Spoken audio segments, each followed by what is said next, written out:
Hi, this is Programo and welcome back to my channel.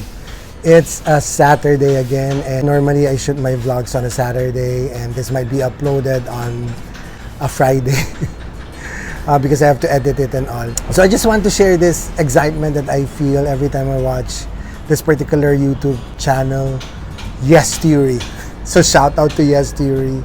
If you haven't watched any videos from Yes Theory, I suggest try to explore YouTube and watch Yes Theory channel.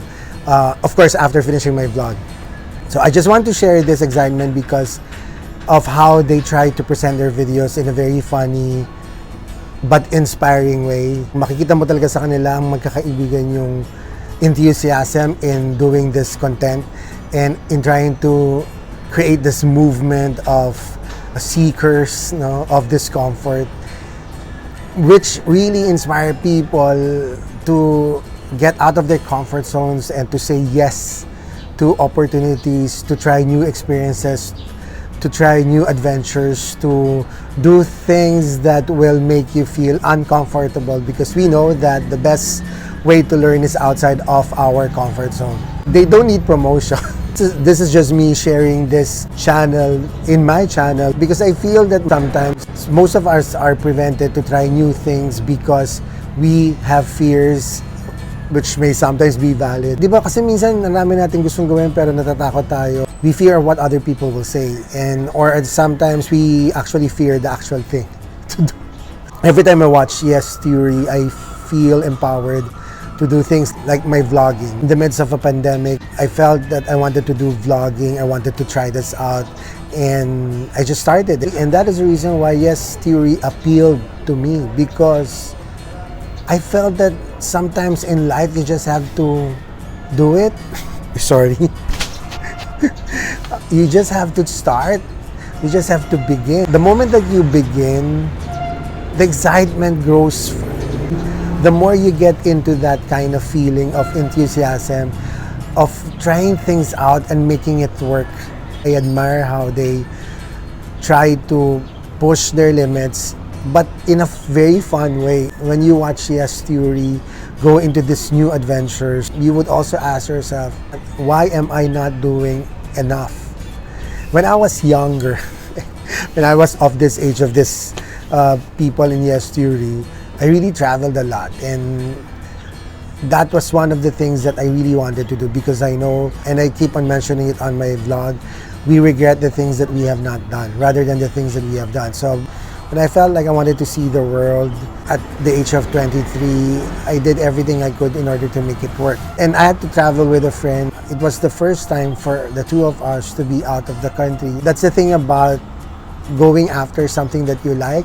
You try to test your limits and in the process discover something that is in you that you will be proud of and that you will carry on until you grow old. And until now, I can still feel and remember that first time that we boarded a plane with no one but the two of us, relying on each other in a foreign land na wala kaming kakilala. That particular trip abroad became the start of our many trips abroad, although separately. So she was able to travel to Greece, to the States. Ako naman, I was able to travel to Europe as well and to the States after that. And whenever we see each other, we would always recall the times that we had difficulty in trying to navigate Hong Kong, in trying to navigate that particular country, and it was so exciting. And Yes Theory also has those adventures. One thing that I watched last night was when they tried to walk in this tiny European country without maps or without cell phones, and they tried to rely on other people to give them directions and to the signs, of course, on the road. But they literally walk. It took them 10 hours or more to actually reach their destination because they wanted to travel from this particular country to another country by walking.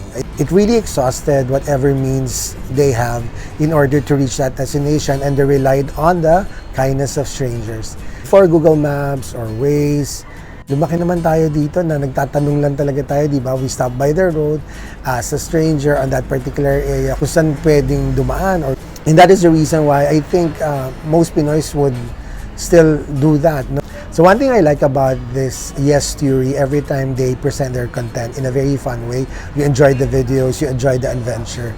At the end of the video, they will have a narration detailing their reflection on what had happened. And it usually is the icing on the cake because it gives you also time to reflect upon your life. I got from one of their videos is that, will you relive the life that you are living right now? If you have an opportunity to relive again, will you actually relive the life that you are living? Or would you actually change something? O, di ba parang feeling New York tayo dito, ang lakas ng sirens. So. And in this age of a pandemic wherein we know how life can be temporary, how change can actually happen overnight, and how our lives can be affected by a single virus, how the world suddenly stopped. And it's been a year now, and for the past year, have you actually done something in order to live the life that you would want to live? We were stuck in our rooms, we were stuck with our anxieties also. Even after 1 year now, here in the Philippines, we still have a lot of cases. We are still implementing a lot of strict health protocols. Our movements are limited.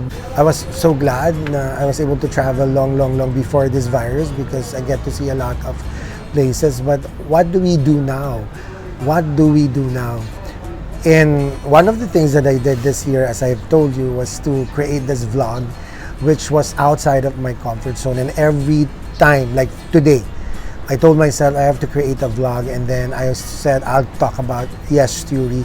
It's something that I do because I wanted to continue this. So I want to be good at it also, and at the same time grow this channel. This is still not a comfort zone for me, and I'm continuously growing every time I do videos, every time I talk to my camera, talk to you, and share my thoughts. One of the thoughts that I would want to share again with regards to Yes Theory is their clothing line, which is Seek Discomfort. And that in itself was something that was so inspiring for me. They were only 2 words, but they were able to inspire me to do things outside of my comfort zone. Discomfort may mean anything for you. Whatever discomfort you have, they say, is limiting you. Fully enjoy your life. This can range from going after what you want versus just accepting whatever is happening with you. In saying yes to doing something that might discomfort you, you're actually saying yes to something that will bring you greater happiness.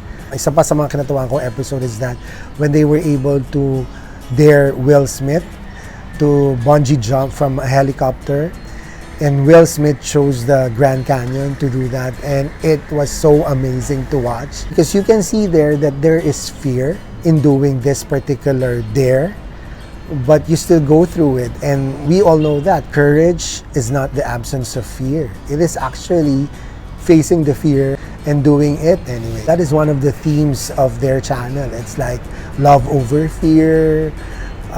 It's the colors of your life. Underlying themes of videos nila yun eh. Overcoming your fears, overcoming your discrimination, your prejudices, living a life that is full of colors. For them, it's when you feel so relaxed, you are not doing anything much. They have this documentary on the Iceman. This is a man who has proven that he can actually last in extreme cold climate, even with just a shirt on his back. This particular guy, he was able to inspire the Yes Theory friends to test their limitations in this kind of adventure. And that's the one thing about the Yes Theory friends, because you would see how they struggle also in terms of doing this. Their determination to do something that is crazily beautiful is what drives them to do this particular task. And that is the one thing that I also admire, because they don't filter that journey. Yung nakikita mo yung rawness rin, nung takot, nung nginig, nung nervyos ng bawat isa. And I think that most of us go through with that. And the battle cry that they have about seeking discomfort has become a battle cry for me every time I encounter stress in the office, stress at work, every time I encounter difficult people to deal with, every time I encounter some discomfort in my life, it's really trying to see the beauty of the opportunities that will come from this discomfort. We are in a pandemic. This is a big discomfort for all of us. Limited movements. Actually, sa kabilang kali lang namin, lockdown sila. And it's kind of discomforting now because you are also afraid to get out because of you don't want to get affected. You don't want also your loved ones to be affected if you are infected. And that's the thing about the life that we live right now. But one thing I do is like maximize the time that I spend at home and make sure that I still live a life that for me is full of excitement.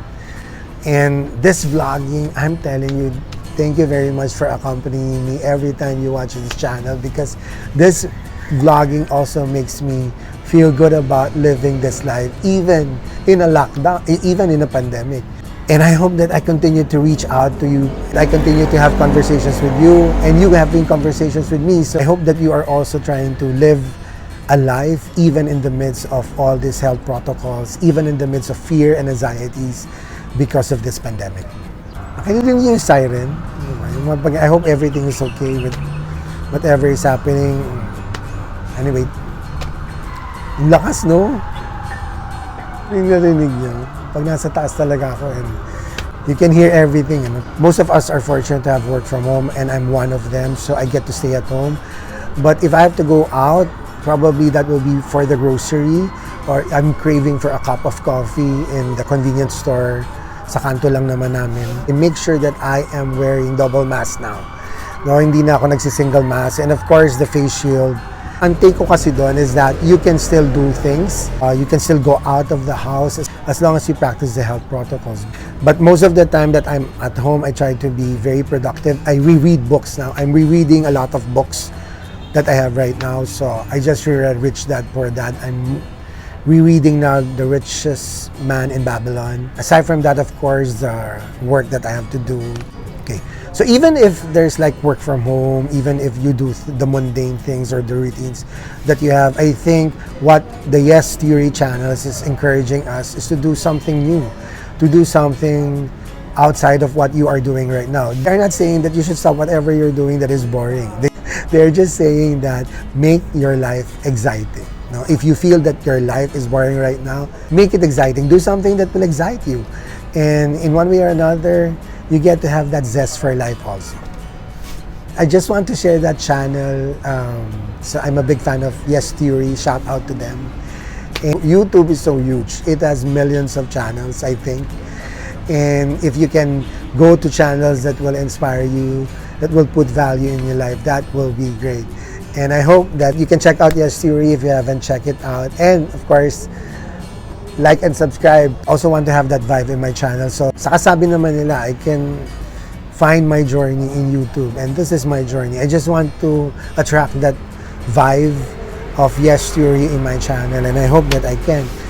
And with you, my subscribers, please, please, please help me share this video and share my channel to your friends, and continue liking my channel because that will be good for the YouTube algorithm, and that will help my channel a lot. So keep on discovering something nice sa Pinas, something nice sa buhay. Like and subscribe to my channel and click the notification bell. I really hope that Sat Siren will reach its destination faster as they discover something nice sa buhay, something nice sa Pinas. Like and subscribe to my channel and click the notification bell. God bless you.